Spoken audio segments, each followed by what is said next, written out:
It's about history, policy, and impact. A new perspective on current affairs, bringing experience, insight, civility, and scholarship to the urgent issues of today. It's about our past, present, and future. Your host, Pulitzer Prize-winning author and journalist, Douglas Blackmon. From the University of Virginia's Miller Center, this is American Forum. Welcome back to American Forum. I'm Doug Blackmon. More than a year into the presidency of Donald Trump, the Republican Party is at a crucial juncture. Party leaders and the president have broken from years of insistence on stringent spending limits and deficit reductions and instead embraced massive new budget increases, huge tax cuts, and a new brand of economic populism.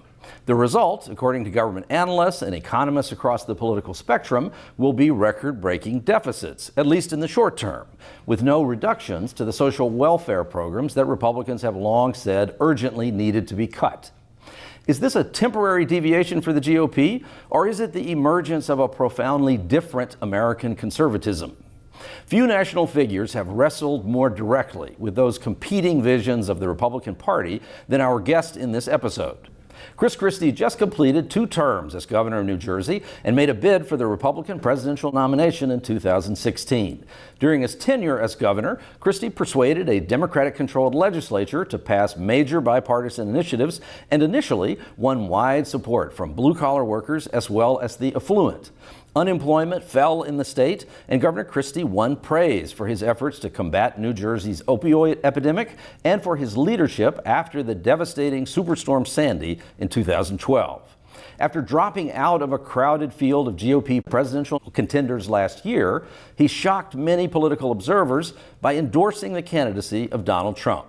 For a time, he was a top advisor to the Trump campaign and the initial chair of the Trump transition team. After the inauguration, Christie chaired the president's commission on combating drug addiction and the opioid crisis. Most recently, he joined ABC News as a political contributor. Thank you for joining us. Happy to be here. So what do you make of that dichotomy I just laid out of 2 visions of the Republican Party? Is that really what's going on? Is there a struggle for the heart and soul of the Republican Party? I don't know if there's so much of a struggle right now. I think the president, when you have a president of your party, they tend to write the songbook that people sing out of. And I think the president's in his beginning of his 2nd year. And so, he'll have an opportunity, I think, at least through the midterms, to be the only person who's really writing in that songbook. And then once the midterms, flesh themselves out, we may have a change or we may not in terms of the way that all works. But I don't think there's an active struggle at the moment as much as there is a repositioning of people's views and opinions as they try to adjust to a relatively new president. But it does seem that there has been... We had traditional Republicans, I'd say like President Reagan, President Bush, in terms of, we had big deficits then too, but still a philosophy of fiscal stringency, a philosophy of internationalism under President Bush. But then we get to the Tea Party era, and then we have a group that doesn't really care much about those things, cares maniacally about one thing, deficits really more than anything else. Isn't there some more fundamental struggle going on over what is conservatism right now? I don't disagree with you that there is that there are competing opinions, but I don't see an active struggle at the moment. He's just winning. Yeah, that budget passed pretty easily, and so people who had previously. I thought it was fascinating. I heard recently that the president's OMB director, Mick Mulvaney, who's a former congressman from South Carolina, said he wouldn't have voted for this budget if he was in Congress. Yet he's the director of the Office of Management and Budget, who developed the budget. So that's kind of interesting to me. I think that's kind of tells you what's going on, that even people like Mick Mulvaney, who have a real history, like a Tea Party type history on deficits, et cetera, he's now the guy crafting that budget, pushing for it to get through, but at the same time saying, if I were there, I don't know if I would have voted for it. So I don't see an active struggle, but what I see is some competing political views and philosophical views that won't be resolved, I think, until we have another election. New Jersey has nearly 800,000 more registered Democrats than Republicans. We haven't elected a Republican to the United States Senate since 1972. It is the longest streak of any state in the country, not to elect a Republican in the U.S. Senate. And so it's a very blue state. But we were able to do some things over the course of 8 years by using the bully pulpit forcefully, but then also by being willing to bring people behind closed doors and say, okay, what do you need to make a deal here? And I think that was the biggest thing that encouraged me about President Trump. And I've had a relationship now with him for 16 years. And so I know him very well, was I thought he would do those things really well. Use the bully pulpit effectively, but then also be a deal maker, because that's been his whole life, is making deals behind closed doors. And I think to this point, he hasn't done it exactly the way I thought he might have. Yeah, that second part, that's where it's broken down. There is this willingness of him to say, no, we really need to definitionally change the whole conversation. He wouldn't use that word definitionally, but that's what he's saying. I'm going to come out here and make this really dramatic claim about a wall at the border that really is a fundamental change in the way that people look at it. And the initial reaction of all sorts of people, Democrats and Republicans, is, well, that's impossible. That's so big and different, it's ridiculously impossible. But he actually does change where the primary thrust of the conversation is, in a way that actually is kind of remarkable at times. But then that second part that you just described, that seems to be where he's having the greatest struggle and the most failures of actually doing the deal. And I think that's predominantly because of the people he surrounded himself with. His inexperience in politics was seen by the public, I believe, as a positive. That they didn't want a traditional politician, and the race of he against Hillary Clinton was the ultimate insider versus the ultimate outsider. And I think people chose an outsider. But once you get there, you need people around you who know how to play the inside game. That deal making is the inside game. And I think I've said this before, I think he's been ill-served by a number of the people around him who haven't known how to pull that off in this new era. And I think if he gets better people around him, he can be very successful at this. But as of this point, he hasn't had the kind of people around him who I think can serve him in that way, because as the principal, you go in as the closer on these things. And closing isn't easy, but you got to get the ball on the tee first, right, before you can take a swing at it. The staff's job is to get that ball on the tee and teed up right at the level that the principal wants it to be, so that when he or she takes their swing at it, they hit it down the middle of the fairway, to further torture that analogy. So that's what I think should be being done, and it's not being done. So you were a U.S. attorney, federal prosecutor. That's how you became a person of some renown in the 2000s during the Bush administration, 2002, 2008. So and you prosecuted public officials, right? You worked with the FBI. Yep. And that's a busy district of federal court. Yep.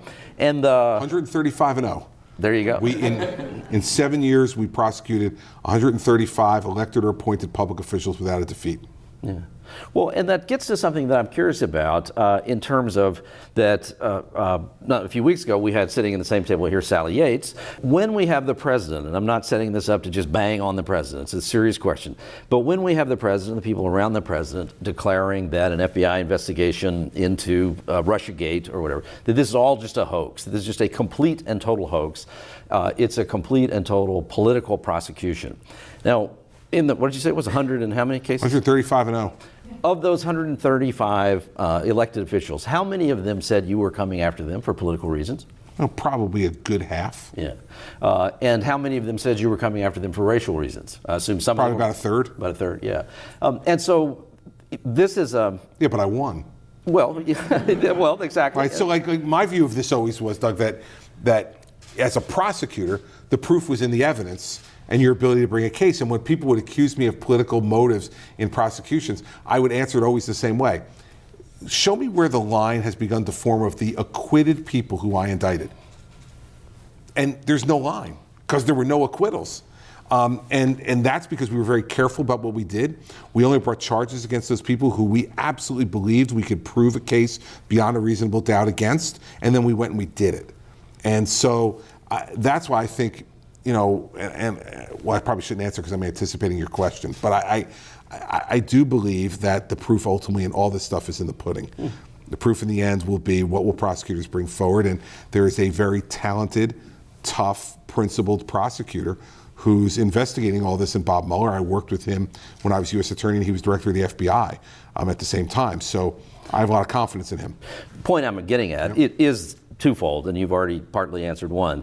That is a Bob Mueller, is that a reliable person? Should the people of America accept that Bob Mueller is not engaged in a political prosecution? And two, just this basic idea that is there something inherently political about seeking a warrant in the course of an investigation like Russiagate?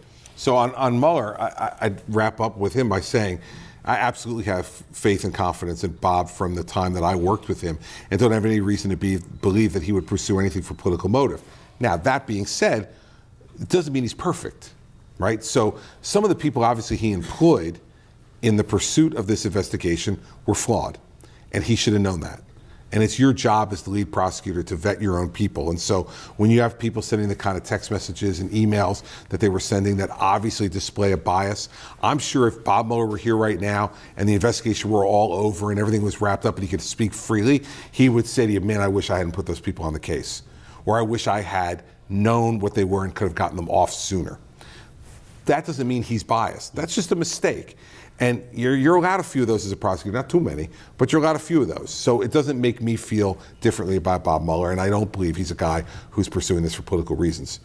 Now, as to the second part, I think one of the things that's been very good about his investigation is there hasn't been any leaking. And I think part of the problem in all this is when prosecutors get engaged in the issue of leaking things out and letting things get public. Certain things are going to have to be public, but I used to have a rule where I'd say I would not allow a search warrant to be issued on a public person unless and until I already had the evidence to indict them. Because the act of that search warrant, for most people, is like an accusation of guilt.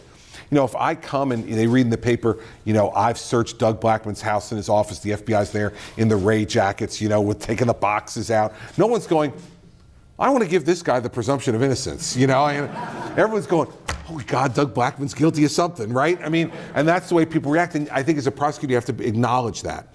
And so there's nothing inherently improper about getting a warrant at all. And remember, there are all kinds of safeguards that are there. You know, you have to submit papers under oath. An independent Article 3 lifetime appointed judge in the federal system, whether it's a regular judge or a FISA judge, in the case you're referring, they have to review it and they have to sign off on it. And many times, if it's a wiretap, they have to sign off on it on a regular basis. And there's all kinds of things that have to happen. So I would say to people, have faith in the system. It does work, and it's not perfect, but it's the best one anyone's ever devised. And I have a great deal of confidence in it. It doesn't mean that people don't make mistakes and abuse their power. And if we see that someone's doing that, we got to hold them to account. People who are defending the FBI right now, that's great. But remember, let's evaluate them on their conduct, not just on reputation. Each case has a different set of agents. Each case has a different bit of conduct involved. Let's look at it that way and examine it, because there are some bad actors. The same way there are bad lawyers, there are bad doctors, there are bad prosecutors, there are bad gardeners, right? I mean, in every profession. So let's keep an eye on those, because the power that the prosecutor and their agents hold is pretty significant over our liberty. We want to be careful about it. The current director of the FBI, Chris Wray, and I give this disclaimer, he's a friend of mine and he's been my lawyer. So I have a personal relationship with him and a professional relationship with him, which means that I'm a little biased, but it doesn't mean I'm wrong. This is a guy who really understands the role that the Department of Justice and the FBI play in making sure that our country is seen as a place where fairness and is respected and liberty is protected. And this is not a guy you're going to find run into the TV cameras. In fact, I would challenge you, since he's been in office, to note a time when he's been in front of a TV camera, except when he's had to go to Congress to give, you know, legally required briefings to members of Congress. I think you're going to see a whole different FBI under Chris Wray. And I think the president will wind up really ultimately being commended for having, you know, put him in place. Put aside whether you agree with the Comey firing or you don't. Once that vacancy was there, he picked, I think, and it's probably one of those areas where Sally and I would agree, he picked about the best person you could have picked. And the country's going to be well served over the next 9.5 years having Chris Wray there. Yeah, I think she would agree with you. And I asked Yates when she was here, given all of this, similar sort of conversation, I said, well, if this investigation goes all the way through and Bob Mueller comes out and says, actually, there's nothing here. We're done with the indictments that have already occurred, the pleas that have already occurred. That's it. There's nothing else there. And I said, will you live with that? Can you take that at face value? And she said, yes. She said, I'll accept that. And so I guess ask you the same thing in a sense. If Chris Wray and Bob Mueller come out and there's a conclusion to this and they are saying, no, there actually is something very serious here. I don't know if I mean the president or somebody else, but you would accept that with a high degree of confidence in the way that was arrived at, based on who they are. Based on who they are, yeah. I mean, you're always going to want to look at, the evidence that's there, and everyone gets the presumption of innocence. And I think that's very important for all of us to remember. But I have great confidence in Bob Mueller. I have even greater confidence in Chris Wray. Mm-hmm. One of the things that you did do for the president after his election was you chaired this commission on drug abuse and the opioid epidemic. The president declared that to be a national health crisis. You did lots of work on that in New Jersey. But it's also the case that your commission operated, came up with a report, made some recommendations, but then not a lot of other stuff seemed to be happening. Is the president for real about that issue? Are for real things going to happen? Or is it all just kind of a show? No, I think it will for a few reasons. One, we made, between the two reports, the interim report and the final report, we made 64 recommendations. The president has now accepted all 64 recommendations. That didn't get a lot of coverage, but he issued a document saying he accepts all 64 recommendations. That's important. Secondly, he's already granted Medicaid waivers to every state that's asked for it to allow Medicaid to cover drug treatment for the indigent in their states. That is going to open up thousands of treatment beds across the country. And that's already happened. And now in this budget that is being submitted, they're adding another $6 billion for opioid treatment across the country. That's going to make a big difference. I do think that the president personally cares about this. I know he does. He had a brother who died of alcoholism. He's now started to talk a little bit of that publicly. He didn't really like talking about it. I was one of the people who was urging him to talk about it. Because I think one of the biggest reasons we have this problem is the stigma that's still attached to drug and alcohol abuse in this country. And the key to that is, and I've used this analogy a number of times, my mother was an addict. My mother was addicted to nicotine. My mother was a smoker from the time she was 16 years old. And inevitably, it seemed, at 71 years old, was diagnosed with lung cancer. When she was, nobody came to me when they heard the news and said, well, Chris, she's an addict, she's getting what she deserved. Let her die, because you know what? She knew what she was doing to herself, she did it willingly. Now people came to us and said, here are some doctors that we say, some treatments that have been had. We're praying for her. They came to visit her. They spoke to her. And by the way, I wasn't ashamed to say to you or anybody else, my mother has lung cancer, she's a smoker. What if my mother was a heroin addict? Would I have said it? Probably not. And if my mother was a heroin addict, would people have reacted in the same way to her? Let's go and see her. Let's help her. Let's understand this is an illness. We need to move this country in the direction of understanding that drug addiction is an illness. It is an illness that can be treated, and we have to treat it. We're ignoring it now, and people are dying. 175 people die a day in this country, every day, from opioid overdose. 175 a day. We have a 9/11 every 2.5 weeks. I think the president understands that, because here's this guy who has, obviously, whatever you want to say about Donald Trump, he's got a great opinion of himself, right? I think that's fairly safe ground to tread on, right? I've sat in dozens of dinners with him. Believe me, he thinks very well of himself. He had a brother, his older brother, who was an alcoholic and couldn't stop, and died as a result of it at a very young age. He watched that happen. As a result, I've never seen the president take a drink, ever.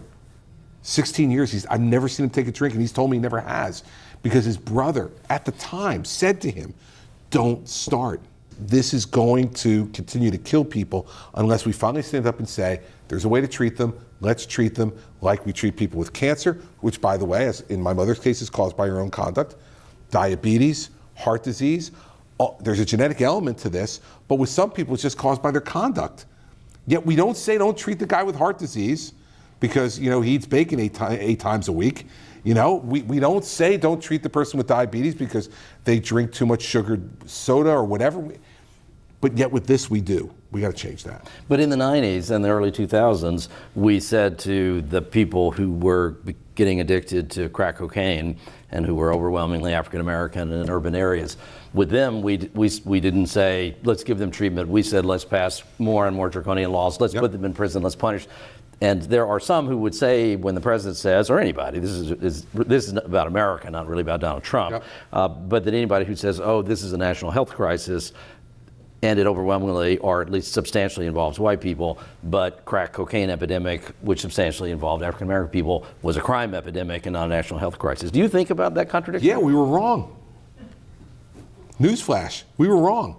That's why in New Jersey, we've done bail reform now, where New Jersey, believe this, from a criminal justice reform organization, is the only state in America that got an A on criminal justice reform. And what we've done is we've said people who commit nonviolent crimes, we're no longer sending them to jail when they involve drugs. They go to mandatory rehabilitation, mandatory drug rehab now in New Jersey. We've got to change our system. We are not going to jail our way out of this problem. And that view in the 90s, which was, and it's why I think it's such a big issue, because it's bipartisan. Remember in the 90s, the people who did all this was the Clinton administration. He's the guy who upped all those. Joe Biden was the sponsor of the act that upped all the mandatory minimums and put 100,000 new cops on the street and all the rest of it. It was what we thought at the time culturally was the way to solve the problem. I don't think we were trying to be racist. I think we were saying we got this enormous problem.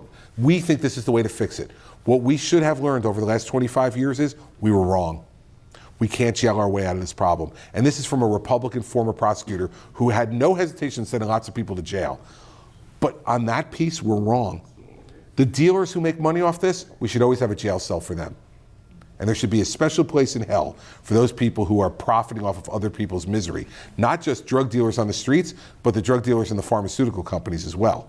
Special place in hell for those folks. But the victims, the addicts, we better start treating them. If you're really pro-life, you gotta be pro-life for the whole life, not just for the 9 months in the womb. I'd argue that the 9 months in the womb, of course this comes from a man's perspective, but the 9 months in the womb is the easiest time. They haven't done anything to disappoint us yet. When they come out, that's when it starts to get hard to be pro-life. See, I think every life is precious, and that's why I'm pro-life, and I think every life is an individual gift from God. But that 16-year-old young girl on the floor of the county lockup who's addicted to heroin and got pinched for shoplifting, her life is an individual gift from God. The 45-year-old lawyer who's addicted to the pills because he hurt his back and now he can't operate as a father or a husband or a lawyer, his life is an individual gift from God. And until, I say to my party all the time, you can be as tough on crime as you want, I'm as tough as crime on anybody, but we gotta be smart. And we have to be compassionate. And if we believe that every life is precious, and I do, then every life deserves a second chance. And we need to give these people a chance. And we haven't been as a society. And we better get with it, or we're going to see more and more of our friends dying. Chris Christie, thanks for joining us. Thanks, Doug. Appreciate it. What do you think about the destiny of the Republican Party in the distant and not so distant future? Will it be Donald Trump's Republicanism? If so, can that version of American conservatism succeed in an increasingly diverse and urban country? Join the conversation by sharing your thoughts with me via the email on your screen or my Twitter handle at Douglas Blackman. You can follow our guest at GovChristie. A reminder, a week from now, your PBS station will broadcast the last ever episode of American Forum. We'll be joined by acclaimed American historian Will Hitchcock, and hope you'll join us as we go out on a high note with an exploration of the legacy of one of our greatest 20th century presidents, Dwight D. Eisenhower. This show grew out of a weekly roundtable conversation that started here at the Miller Center more than 40 years ago, with a goal of encouraging civil discourse and more informed decision-making by citizens and their leaders. Over the past 10 years, close to 500 of those forums were broadcast on public television. It's been my great pleasure to host most of the last 250. I hope they've been informative in an era of disinformation and provoked constructive dialogue that otherwise wouldn't have happened. I learned more than I could have imagined possible and became more convinced than ever that the preservation of our democracy lies in the rekindling of Americans' sense of duty to respect one another, even the people we think are dead wrong. By the way, thank you for the scores of kind emails and tweets that have come in from viewers all over the country over the last few weeks. All of us here have enjoyed the ride with all of you. So whether you think I'm dead wrong or right on, come back next week for one last conversation on American Forum. I'm Doug Blackman. See you next week.